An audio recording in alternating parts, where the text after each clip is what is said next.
আসসালামু আলাইকুম ওয়া রাহমাতুল্লাহি ওয়া বারাকাতুহু। আশা করি আল্লাহর রহমতে ভালো আছেন। আজকের আলোচনার বিষয় হচ্ছে কাতারের মাঝখানে পিলার রেখে সলাত আদায় করা সম্পর্কে। আহলুল হাদিস বা সালাফি মানহাজের কিছু কিছু মসজিদও দেখা যায় যে তারা এমনটা করে থাকেন।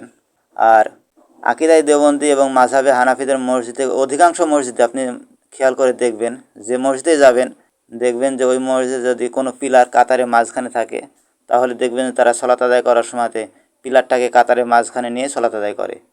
এক্ষেত্রে তাদের মধ্যে কোনো ধরা বাধা নেই, তারা নির্দ্বিধায় এই কাজটি করে থাকেন। অথচ হাদিসে এ ব্যাপারে কঠোর নিষেধাজ্ঞা রয়েছে।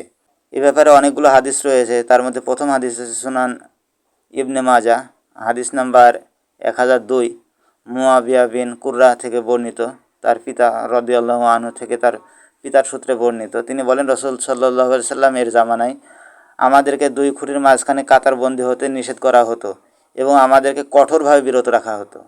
এ ব্যাপারে আরও হাদিস রয়েছে।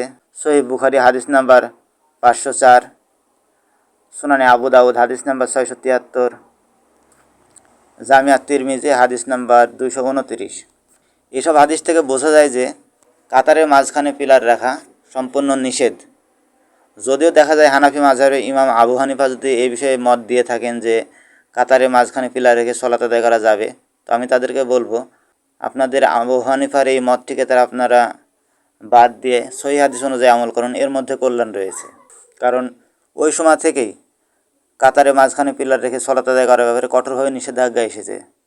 এখন যদিও কোনো কারণে দেখা যাচ্ছে আবু হানিফা এই বিষয়ে মত দিয়ে থাকে, আপনারা ওই মতকে বাদ দিয়ে আপনারা যখন এই সহিহ হাদিসটি জানতে পেলেন তখন আপনারা এই হাদিস অনুযায়ী আমল করবেন, এটা আপনাদের কাছে জরুরি। পরকাল টিকাত হলে আপনাদের আবু হানিফার কথা বাদ দিতে হবে, কারণ আপনারা যেহেতু সহিহ হাদিসে জানতে পারলেন যে কাতারের মাঝখানে পিলার রেখে সলাত আদায় করা যাবে না, এখন আপনাদেরকে এটাই মানতে হবে। আর আগে যেটা ভুল হয়েছে আল্লাহ মাফ করুক, এখন যেহেতু এটা জানতে পারলেন আপনারা এই অনুযায়ী আমল করুন। জি শুকরিয়া, জাযাকুমুল্লাহু খাইরান, বারাকাল্লাহু ফিকুম ধৈর্য ধরে ভিডিওটি দেখার জন্য। আসসালামু আলাইকুম ওয়া রাহমাতুল্লাহি ওয়া বারাকাতুহু।